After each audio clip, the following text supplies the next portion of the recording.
Welcome back to the Berg Podcast. Thanks for joining us today. With me today is Dan. Hey, everybody. And Ford. Hey, how's it going?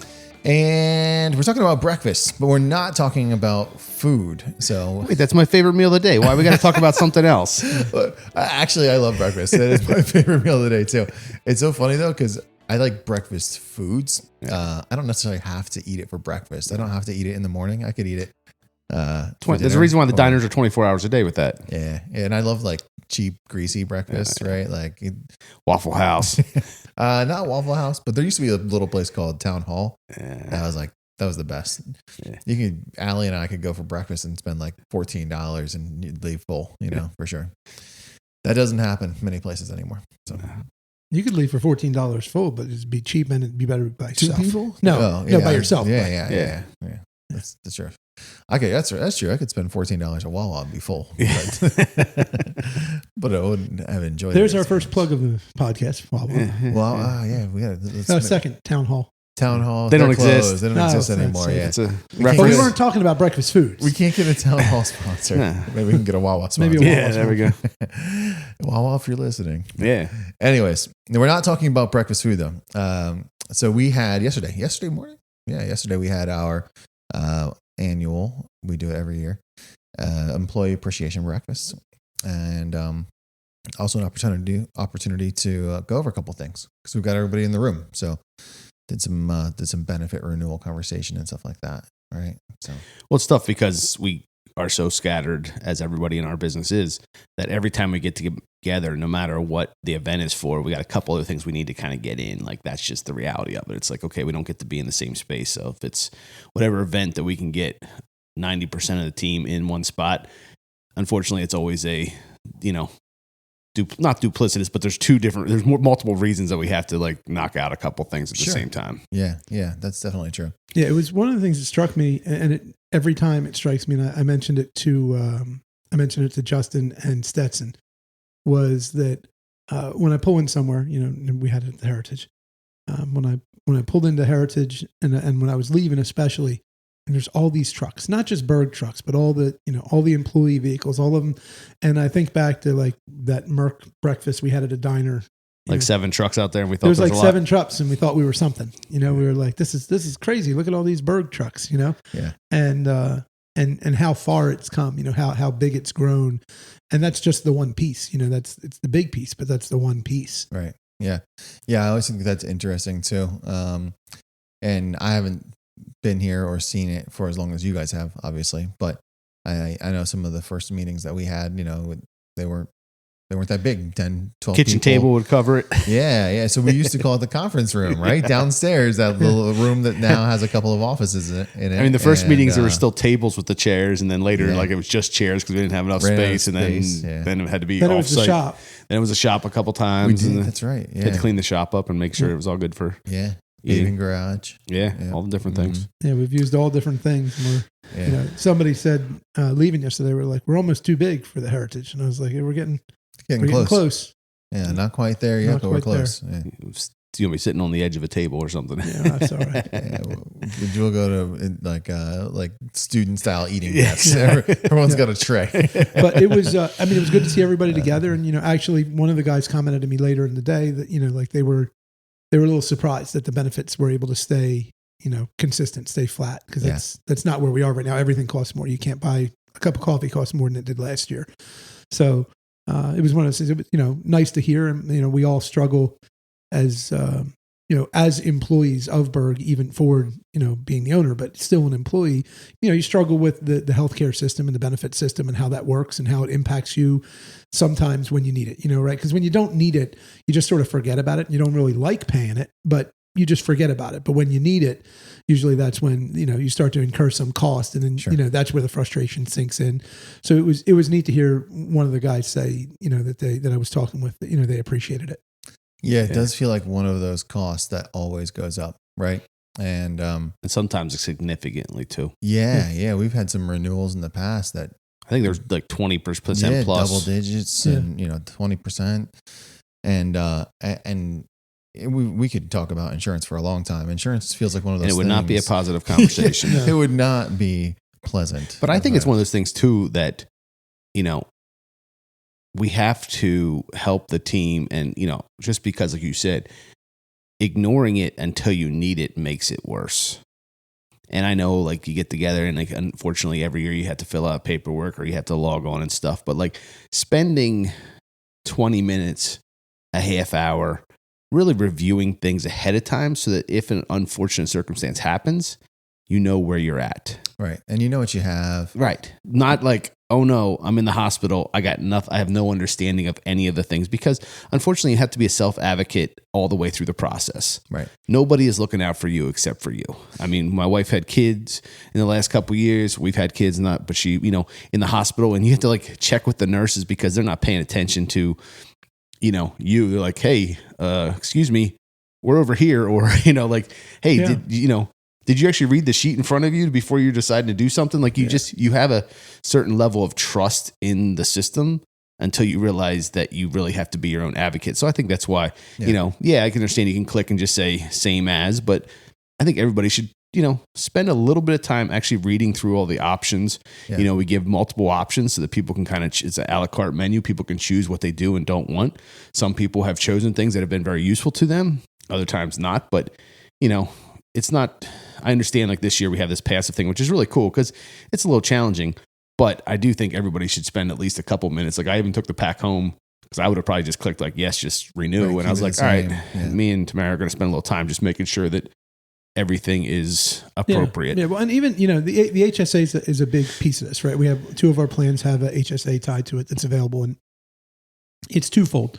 The one fold is it's hard to make a decision, whether it be your 401k or an HSA, that you're going to pull money out of your money that's available for you to spend day to day and allocate it to something that either is some benefit in varying times of the future, right? A 401k is years out, but protecting you against being able to have a life after work.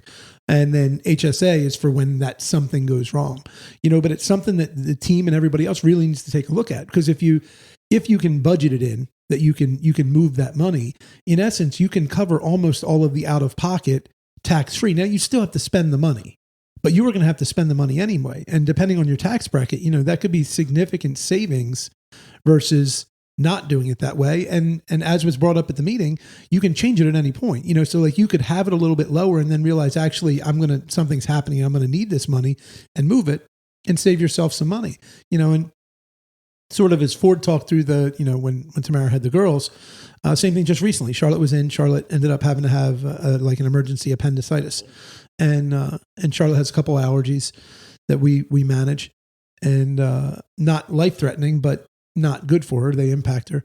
And corn, like, we realized all of a sudden she started to get a rash, and we asked them about it, and they were like, well, yeah, there's no corn in there. And then first ingredient or second ingredient, dextrose, which is corn, because the food industry and medical industry have figured out 150 different names for corn so that they can keep reusing it because it's cheap. And so in that scenario, when you talk about being your own advocate, we just assumed that when I said to the doctors and nurses she is allergic to corn, that they would say, okay, and know all the corn derivatives, and they did not. Erin was actually more knowledgeable about the topic than they were, and that's not a knock on them. They don't deal with it every day, but we do sort of walk into both the medical profession and healthcare and insurance and just look at people like, well, they're the professionals, so they're gonna do what's best for me. And it's not the case, but you need to be your own advocate, because no one else is going to. Yeah, you have to be a participant, and you can't just be along for the ride, right? Yeah. And I love that you said that, because the self-advocacy piece, and we talked about it a little bit in that meeting, is so important. I know that, like, none of us are experts in health insurance, right? And like, at times those who have to use the system a lot get close, but we rely on the information that's given to us.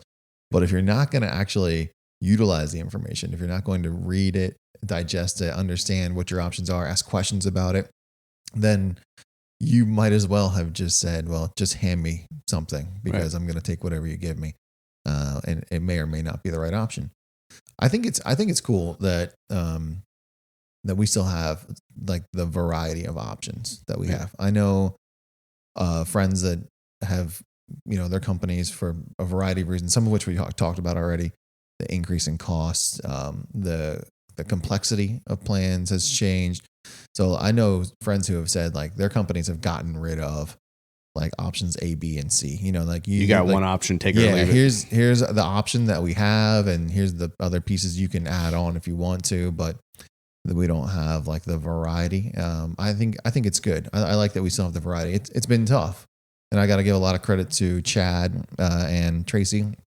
Tracy here at HR, Chad, one of our partners that we have been working with, to continue to find those options and keep them reasonable for our people, because the ability to kind of comb through those pieces and like understand that the future 12 months might look different than the past 12 months for you health wise, and which choice is right for you based on those circumstances. Like, am I a high user?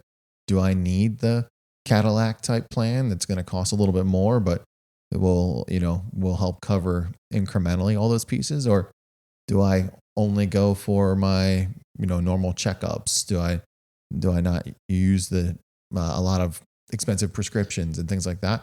And should I go that HSA route and sort of be able to have a little more control in the path and the plan? What's funny is, and you touched on a lot there, but what strikes me is when we say like that Cadillac plan, right? Yeah. Like, I feel like, we're live, right? It's just going to be that I say what I say. We don't have the Cadillac plan. Like, the Cadillac plan is something that fortunately some of, the teachers unions have, you know what I mean? And some of these entities government has, right? Where you pay nothing. You know what I mean? You got to go to the emergency room. It costs you $12.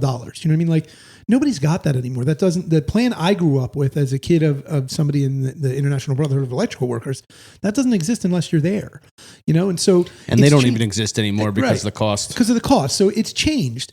But what's really funny is when we hit on, and it's one of our core values, is act like an owner, right? And it applies here. Like, you got to act like an owner in owning that plan, because part of the reason we were able to stay flat is that the team did a great job of managing their healthcare in a way that took the most advantage of the care they needed, but didn't just outright blow money by, like the obvious easy example is you just run to the emergency room every time something goes wrong. Yeah, it's not inherently where the money goes, because you'd have to go so much. It's some other things, but it matters, And so by being an active participant in how they manage their healthcare, then that can help control the cost and kick back to you.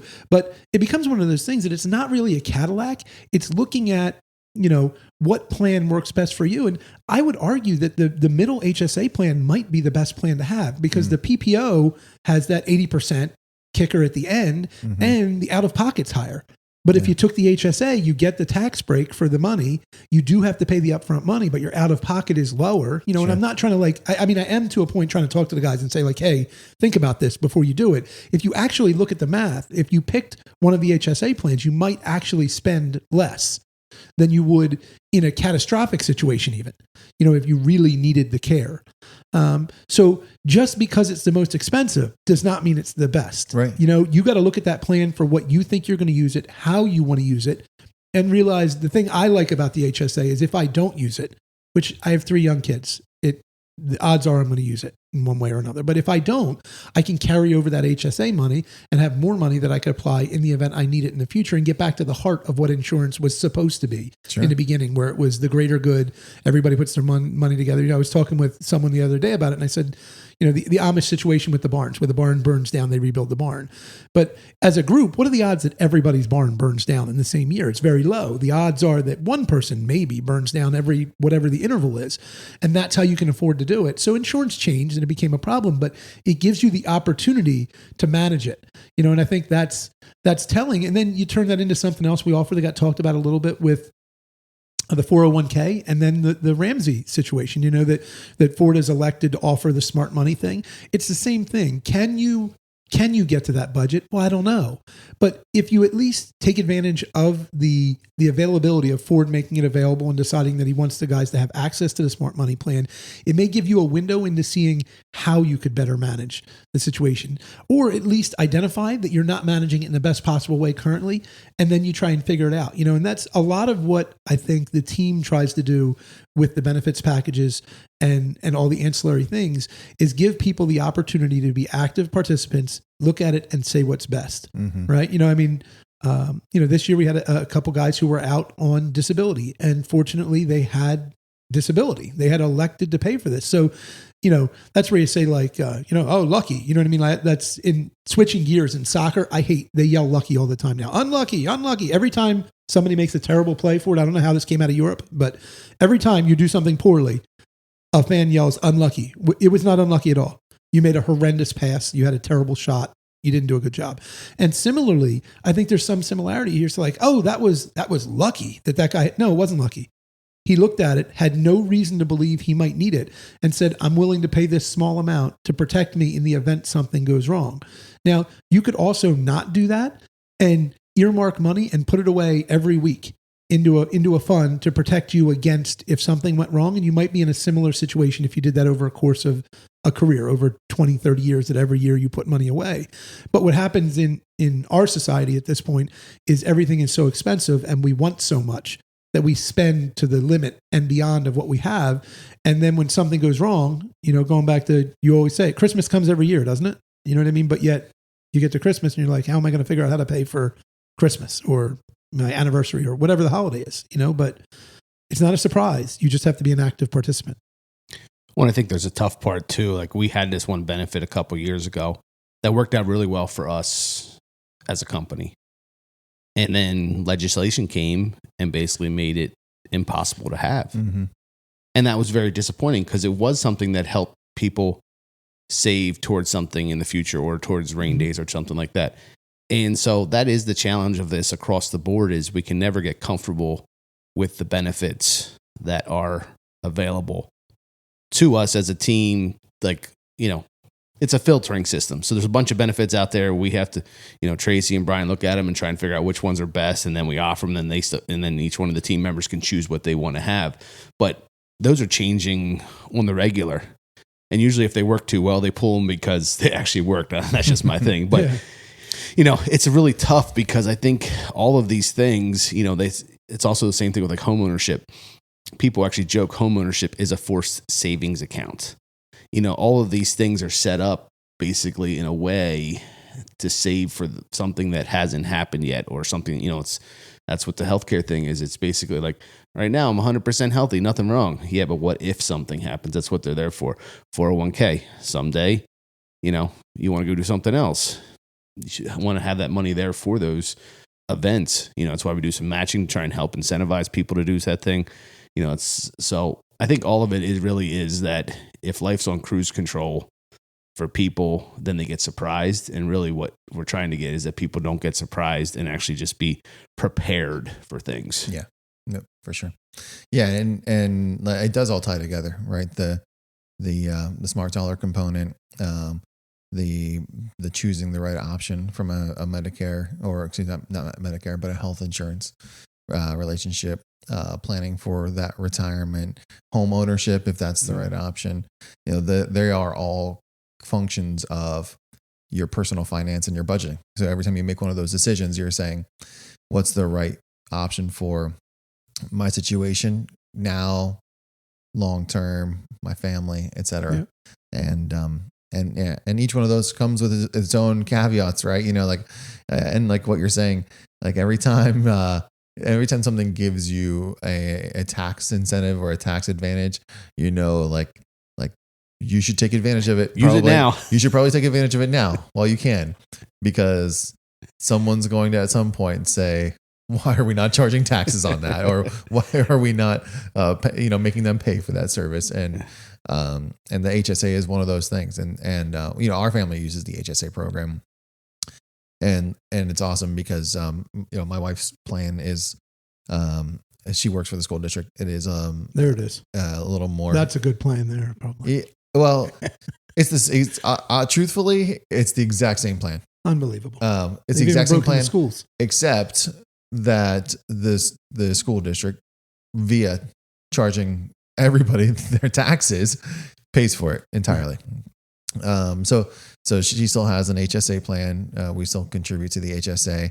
She just doesn't have a premium that comes out every month. Or every week in her paycheck. Yeah, exactly. So it's a very similar plan with very similar benefits. It's just that we can't unfortunately, unless we figure out a way to do this, tell our customers that they're all going to pay for we're gonna raise rates so that the insurance is just covered. We haven't figured out a way to do that yet.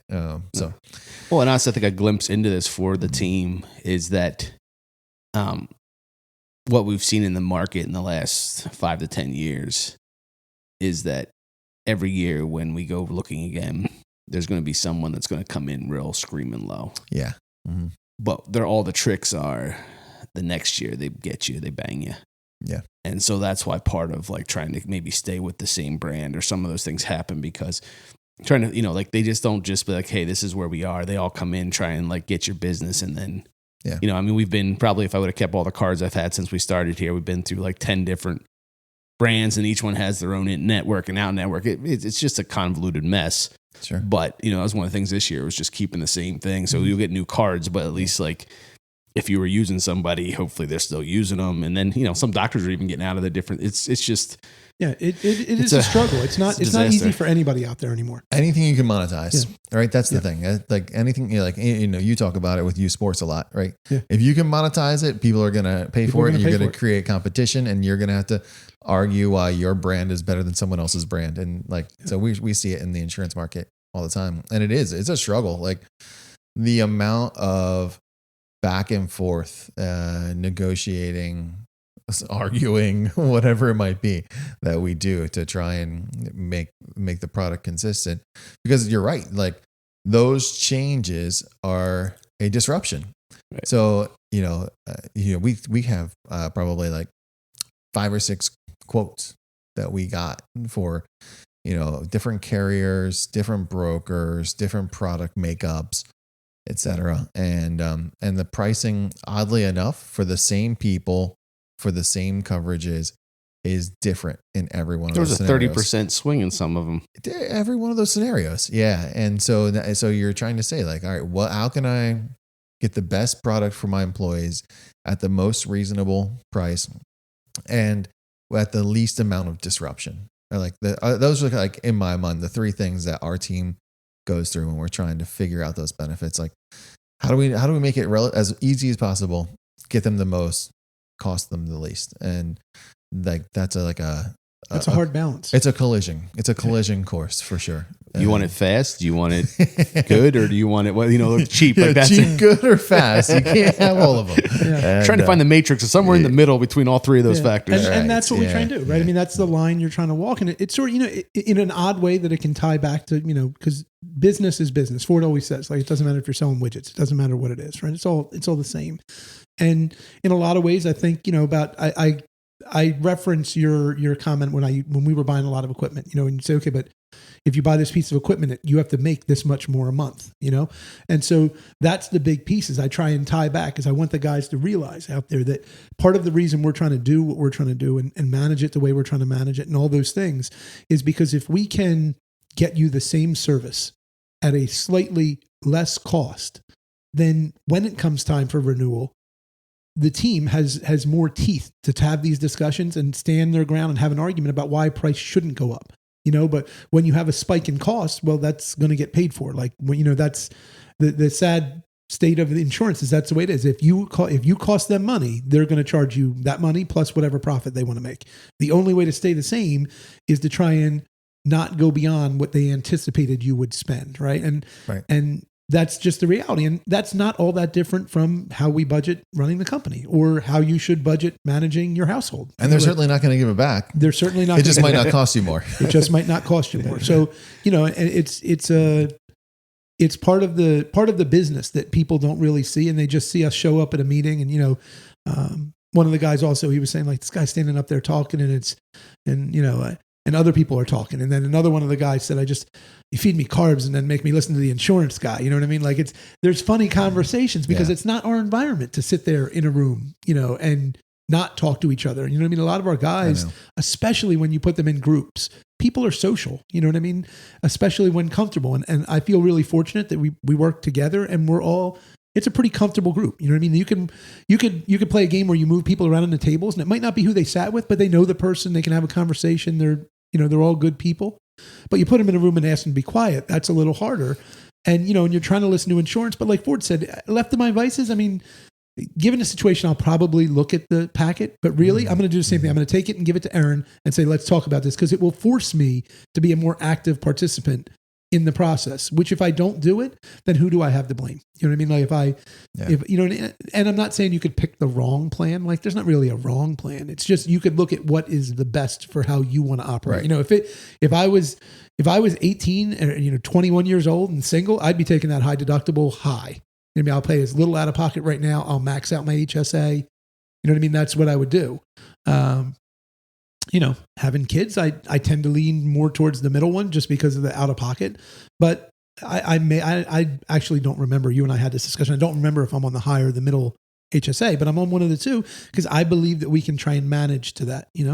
I had a really funny conversation yesterday with Brad, and Brian and I talk about how we'll say how frugal we are with certain things. Yeah. And so I was talking with Brad, and Carson unfortunately had a fall that was just wicked. I found out he not only broke the elbow, he broke the wrist as well. Oof, the wrist and the elbow. This he's got more metal in his arm than you have, I think, in your leg over here. But and so he was swinging on a tree branch. That's how it happened. He was swinging and lost his grip and went to catch himself with his hand behind his back, and then that broke the elbow and the wrist.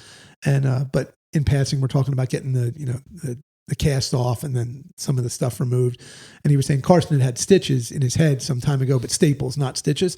And Brad found that on Amazon, you can buy the staple remover tool, and bought it and removed the staples himself so that he didn't have to pay. Go back and to pay. go back to All pay. right. So that is, I'm not asking everybody to be that active in managing it, but I do appreciate it, Brad.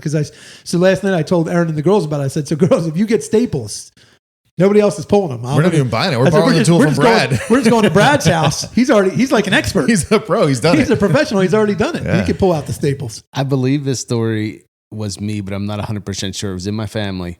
Someone had a cast. Dad figured out how to cut it off. But as he was cutting the fiberglass further down got so hot that it started burning the arm because, like, I don't remember if it was me or one of my brothers, but they're like, ow, ow. And it's like, why are you, it was like an arm or something. But because the fiberglass was getting so hot because he was trying to cut it and slowly or whatever to make sure it was clean to take the cast off, that literally it almost burned. It almost burned him. Yeah. But, it's just a different, we were actually talking about this yesterday somewhere else and about people. One guy was so proud. He said, both of my daughters, he said, when they went off to college, they went off with a toolbox. And he said, now they're like hanging all their friends, like, pictures and stuff like that. Cause all their friends like, you have a drill? You know how to use that drill? Yeah. He's like, that was my biggest accomplishment. He said, they went off and they actually knew how to use those hands. Stuff and they knew how to use it. They had skills. Yeah. Erin says that all the time. We want to create usable human beings who are physically capable of doing things, right? Like good people, but that are physically capable of contributing and being self-sufficient. Like that's an accomplishment as a parent. Yeah. It's funny you say that. I had the stitches. I think I told you this story before. My uncle was a doctor, and I had stitches in my hand, and we were at a birthday party. And I just, when Brad was talking about it, I told him this story yesterday that my dad said, hey, do you want a piece of cake? It was a birthday party. And so I walked over to my aunt's island and I was like, I went to grab the cake. And as I put my hand out, my dad pinned my hand on the counter. And then my uncle, my dad had a beer in his hand and my uncle was drinking a scotch. And my uncle got scissors out of the drawer and cut the stitches out of my hand right there. They thought it was the funniest thing ever. Now, I don't think it actually hurt. I don't remember. Like, it doesn't hurt to get stitches out. Right. Yeah. But like two mildly intoxicated guys laughing while pinning your arm on I think that was what created the panic. The panic, yeah, certainly. I think they could have just, and that was what I was telling in the story. I said, you could have just warned me. I was like, did you at least warn Carson? Like, this is going to be fine. We're just going to do this. Or I said, like catch him, put him in a headlock. Like you're going to get him in noogies and then pull the things out. So you gotta. I've learned that. So if I'm going to do something like that, I'm going to warn the girls what's going to happen. Okay. So here's what comes next. Yeah, it doesn't have to be terror. Well, and then actually tying to this, but on the backside of it, if people have injuries with muscles and different things, like some of us, I've had some family members have done this, but like do the PT part, right? Like you can do it at home. You don't have to keep going, but follow through with stretchings and all that kind of stuff, because right now it might not be a problem. I have a good friend of mine that I grew up in the excavating business with me, and he fell and broke some stuff. And now he can't move his arms past his shoulders because when he did, like, hit a rotator thing and he didn't do the stretches, do the recovery, was fine. And now he can't like use, now it's twice as bad because he didn't do that stuff. And so it's always funny when people are like, oh no, I'm fine. It's like, you know what? For a couple weeks, like I said, you can do it at home. You can do the Amazon package thing. I'm not saying that, but like at least follow through on that process to regain whatever motion or whatever, because some point it'll actually be worse for you. You know what that makes me think of too? Isn't it? It's one of these things that, I mean, how many times did you or I or Brian jump off of something, right? Like you just, getting, whether it be a machine or you're, like cutting trees. Tailgate of your truck, whatever, whatever it is, jump off the back of your tailgate. Yeah.